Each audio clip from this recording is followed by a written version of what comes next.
تبارك الذي نزل الفرقان على عبده ليكون للعالمين نذيرا نحمده ونصلي ونسلم على رسوله الكريم بسم اللہ الرحمن الرحیم۔ محموز کے قواعد ہم نے 2 قواعد پڑھ لیے تھے، آج ہم تیسرا قاعدہ پڑھ رہے ہیں محموز کا۔ جیسا کہ آپ کو معلوم ہے، محموز اسے کہتے ہیں جس کے حروف اصلیہ کے مقابلے میں حمزہ آتا، ٹھیک ہے؟ تو اسی کا ہم تیسرا قاعدہ پڑھ رہے ہیں۔ تیسرا جو قانون اور قاعدہ ہے اس کا نام ہے بین بین کا قاعدہ۔ سب سے پہلے آپ بین بین کو سمجھیں، بین بین کیا چیز ہے؟ یہ ایک علم الصرف کی اصطلاح ہے، آسان ہے بہت، نیا آپ کو لگ رہا ہوگا لیکن ہے آسان ہے بہت زیادہ، صرف تھوڑا سا غور و فکر کرنے کی ضرورت ہے۔ بین بین جو ہے اس کا لغوی معنی ہوتا ہے درمیان۔ مثلا دیکھیں، میں کہتا ہوں اس کے اور اس کے درمیان، یعنی نہ یہ اس کے درمیان، ٹھیک ہے؟ تو بین بین کا بھی مطلب یہی ہے لغوی اعتبار سے۔ اصطلاح میں، صرفیوں کی اصطلاح میں بین بین کسے کہتے ہیں؟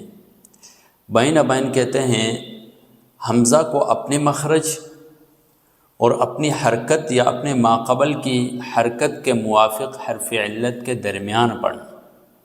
کیا مطلب؟ مطلب یہ ہے کہ ایک تو حمزہ کا اپنا مخرج ہے، حمزہ کا ایک کیا ہے؟ اپنا مخرج، اپنی ادائیگی ہے، اور ایک اس حمزہ کے اوپر جو حرکت ہے اس حرکت کے موافق حرف علت کا مخرج ہے، ٹھیک ہے؟ یا حمزہ سے پہلے حرف پر جو حرکت ہے اس حرکت کے موافق حرف علت کا مخرج ہے۔ تو حمزہ اور اس کی حرکت کے موافق حرف علت کے مخرج کے درمیان کر کے پڑھنا، نہ پورا حمزہ کا مخرج نکالنا، نہ حمزہ کے اوپر موجود حرکت کے موافق حرف علت کا مخرج نکالنا، بلکہ آدھا آدھا، درمیان درمیان، ٹھیک ہے؟ یا دوسری صورت کیا ہے کہ حمزہ کے مخرج کے درمیان اور حمزہ سے ماقبل حرف کی حرکت کے موافق حرف علت کے مخرج کے درمیان کر کے پڑھنا۔ اسے کیا کہا جاتا ہے؟ بین بین کہا جاتا ہے۔ اسے کیا کہا جاتا ہے؟ بین بین کہا جاتا ہے۔ آپ کو جب میں مثال دوں گا تو انشاءاللہ آپ کو مثال سے سمجھ میں آ جائے گی۔ بین بین کی پھر 2 قسمیں ہیں، بین بین قریب، بین بین بعید۔ قریب کسے کہتے ہیں؟ یہی دیکھیں نا، بین بین کی جو 2 ہم نے صورتیں بنائی تھی، حمزہ کو، یہ 2 صورتیں میں ادھر لکھ دیتا ہوں۔ حمزہ کو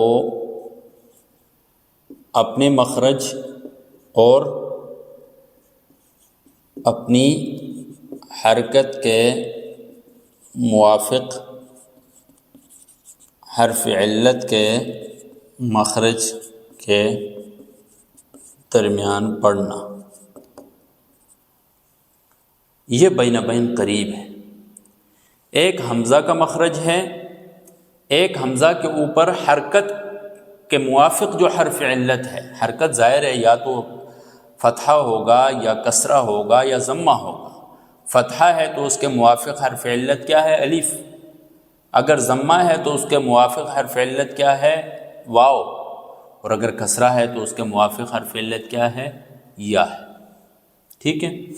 اور بین بین بعید، بین بین بعید یہ ہے کہ حمزہ کو اپنے مخرج اور اپنے ماقبل کی حرکت کے موافق حرف علت کے مخرج کے درمیان پڑھنا۔ بین بین بعید میں حمزہ کے اوپر حرکت کے مخرج کو نہیں پڑھا جاتا ہے، بلکہ اس سے ماقبل حرکت کے موافق حرف علت کو پڑھا جاتا ہے۔ جیسے دیکھیں، مثال میں دیتا ہوں آپ کو، مثال ہمارے پاس آتی ہے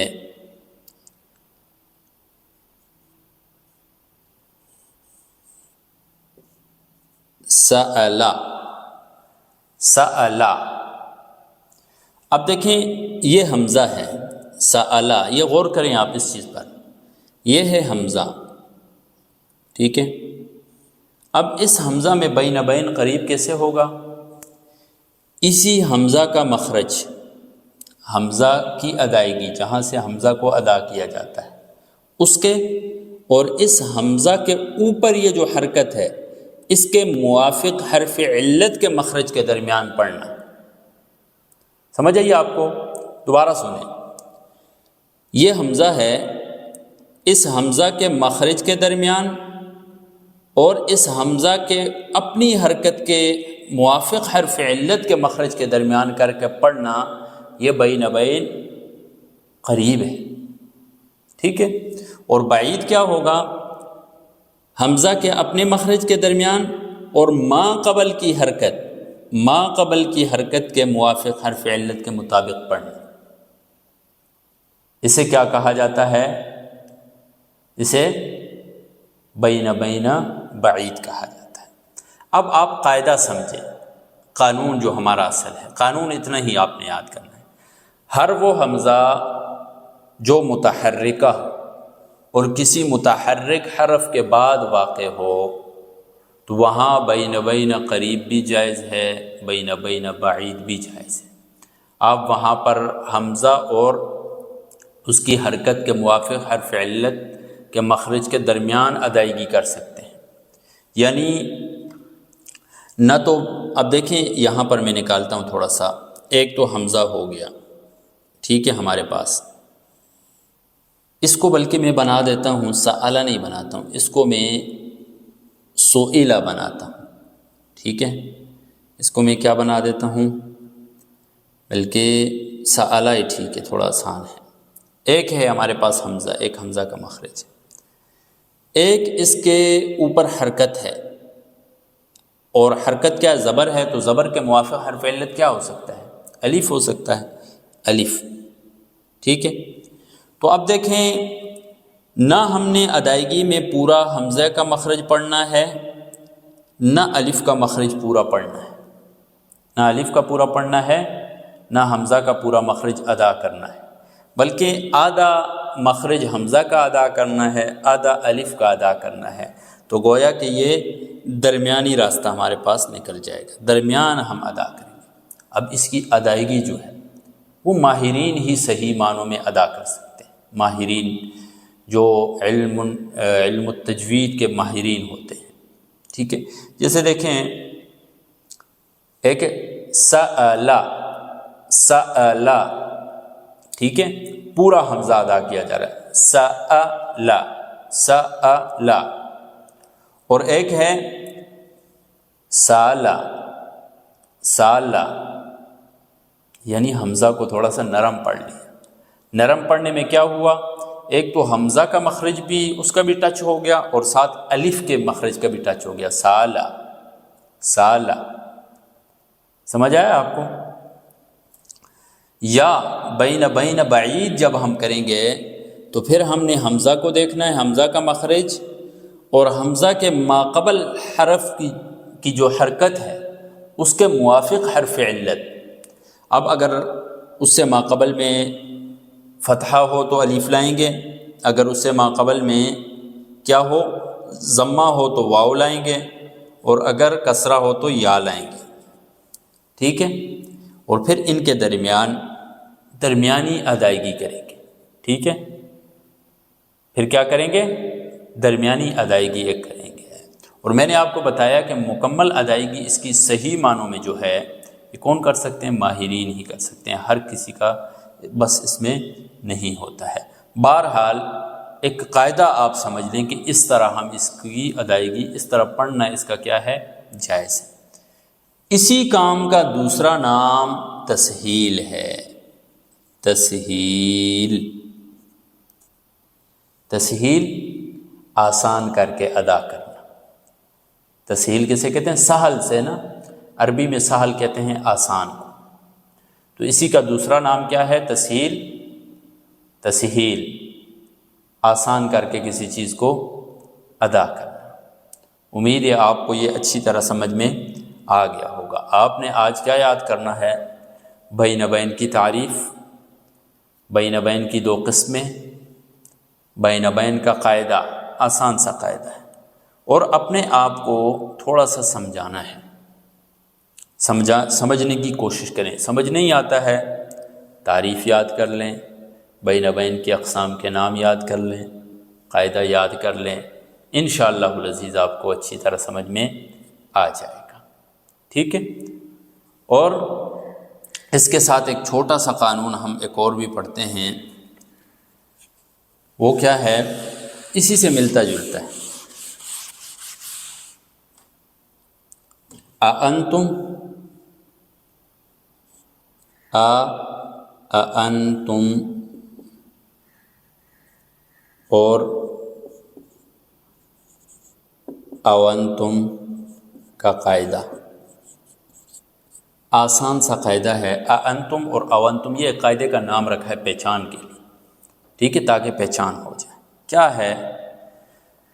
جب حمزہ استفہام کسی حمزہ قطعی کے اوپر داخل ہو جائے، جب حمزہ استفہام حمزہ قطعی کے اوپر داخل ہو جائے تو وہاں پر جو ہے 3 صورتیں پڑھنا جائز ہیں۔ تو وہاں 3 صورتیں جائز ہیں۔ نمبر 1، دیکھیں نا، جب دو حمزہ کیا مطلب؟ یعنی ایک حمزہ استفہام ہے، وہ کسی حمزہ قطعی اصلی کے اوپر داخل ہو جاتا ہے، ٹھیک ہے؟ تو وہاں پر اب 2 حمزے اکٹھے جمع ہو گئے، تو ان کو ہم کتنی طرح سے پڑھ سکتے ہیں؟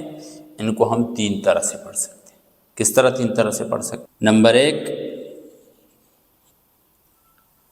دوسرے حمزہ کو حرف علت سے تبدیل کر کے پڑھنا، دوسرے حمزہ کو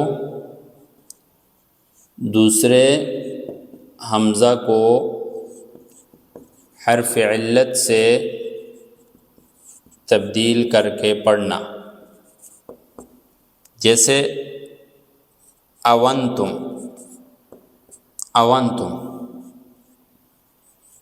اونتم اصل میں تھا اانتم،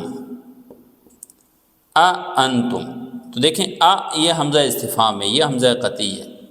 حمزہ استفہام حمزہ قطعی پر داخل ہو گیا تو پہلی صورت کیا تھی؟ دوسرے حمزہ کو حرف علت سے تبدیل کر کے پڑھنا۔ اصل میں یہاں پر ایک اور قانون لگا ہے، اوادم والا قانون وہاں پر کہتے ہیں، جب 2 حمزہ متحرک ایک ساتھ جمع ہو جائیں، ٹھیک ہے، اور پہلے حمزے پر جو ہے اگر اس سے پہلے کیا ہو، دوسرے حمزہ سے پہلے اگر مکسور ہو تو اسے یا سے تبدیل کرتے ہیں، اگر مکسور نہ ہو، مفتوح ہو یا مضموم ہو تو اس صورت میں واو سے تبدیل کرتے ہیں۔ ایک اور قانون ہے، بہرحال اس کو ہم نے واو سے تبدیل کر کے پڑھنا۔ تو اانتم سے اونتم، تو جب 2 حمزہ ایک ساتھ جمع ہو جائیں تو پہلی صورت کون سی ہے؟ اس کو حرف علت سے تبدیل کر کے پڑھنا، اونتم۔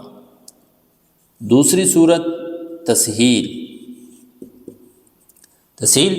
یہی بین بین والا، کہ دوسرے حمزہ کا مخرج اور اس کے اوپر حرف علت کا جو مخرج ہے، حرکت کے مطابق حرف علت کا جو مخرج ہے اس کے درمیان کر کے پڑھنا، یا اس سے ماقبل کی حرکت کے مخرج اور حمزہ کے مخرج کے مطابق جو حرف علت ہے اس کے درمیان کر کے پڑھنا، یہ تسہیل، یہ والا قانون اوپر۔ اور تیسری صورت یہ ہے کہ دونوں حمزوں کے درمیان